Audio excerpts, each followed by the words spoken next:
I'm reading Genesis chapter 49, the whole chapter. And so it's got one more chapter, then Genesis is done. Then Jacob summoned his sons and said, "Assemble yourself that I may tell you what will befall you in the days to come. Gather together and hear, O sons of Jacob, and listen to Israel your father. Reuben, you're my firstborn, my might, and the beginning of my strength, preeminent in dignity and preeminent in power, uncontrolled as water.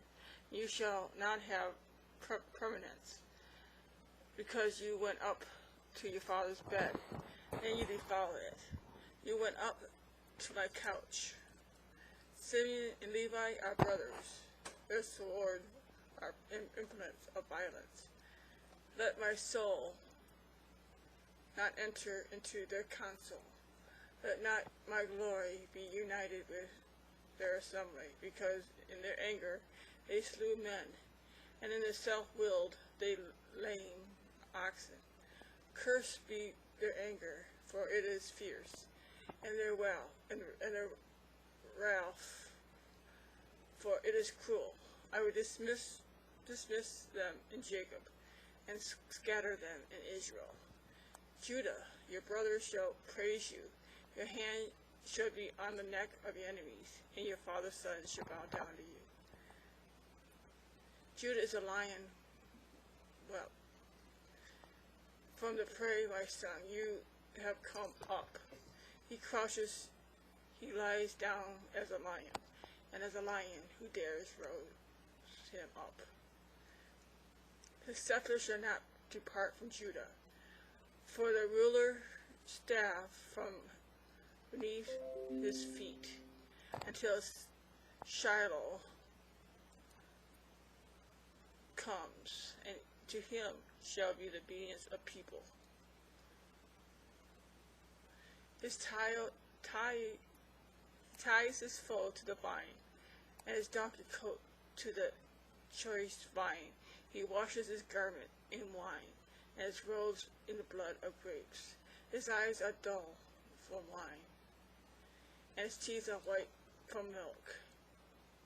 Zebulun will dwell on a seashore, and he shall be a haven for ships, and his flank shall be towards Sidon. Issachar is a strong donkey, lying down between the sheepfolds. When he saw that resting place was good, and that the land was pleasant, he bowed his shoulder to bear burdens, and become a slave at forced labor.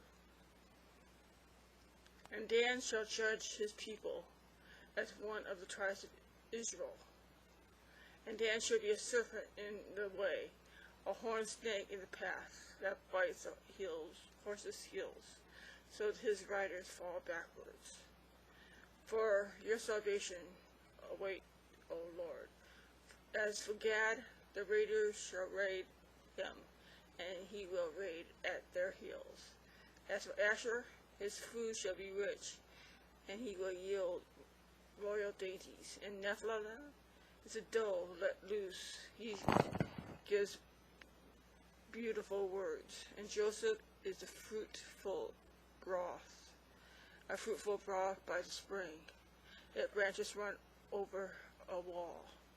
The archers bitterly attacked him, and shot at him, and harassed him. But his bow remained firm, and his arms were agile, from the hands of the mighty one of Jacob.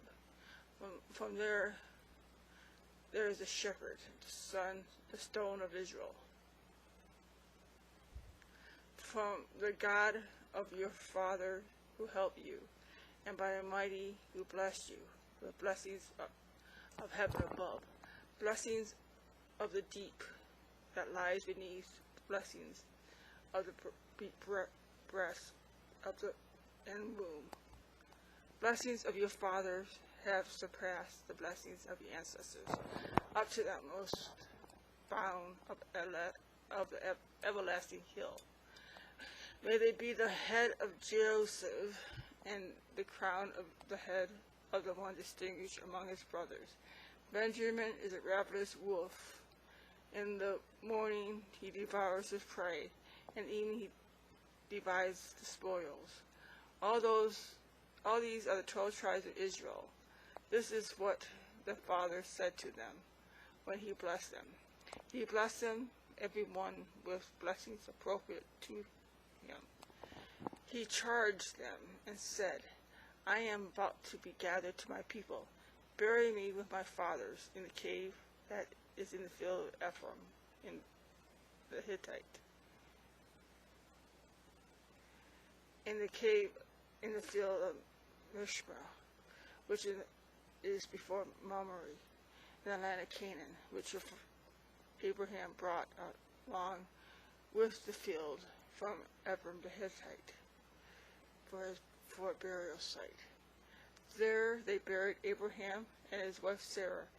There they buried Isaac and his wife Rebekah. And there he buried Leah. In the field in the cave that is in it, he purchased from the son of Heth. When Jacob finished charging his sons, he drew his feet into the bed and breathed his last, and he gathered to the people. I don't know about you, but we live and we die. That's part of life. But it's what we do in this life. Do you believe in Jesus Christ as your personal Savior? Do you trust in God and put your life totally in His hands? Because He's the only way we can get to Jesus, get to God. Jesus Christ is the only way. Jesus gives us back the relationship we had before Adam and Eve sinned. I don't know about you, but I'm trusting God in everything. I trust God for the very breath I have. I trust God that the car that He has given me would get me to work it back. I trust God that I can work enough to pay my rent, to get food. I trust God for everything. Are you trusting God for everything?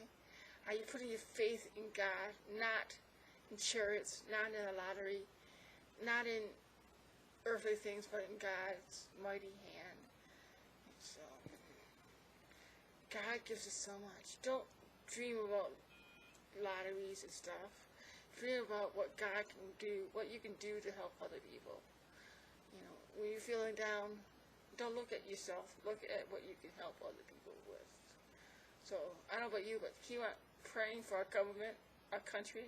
Keep praying for your needs, and keep trusting God, because He has never let us down yet. God bless.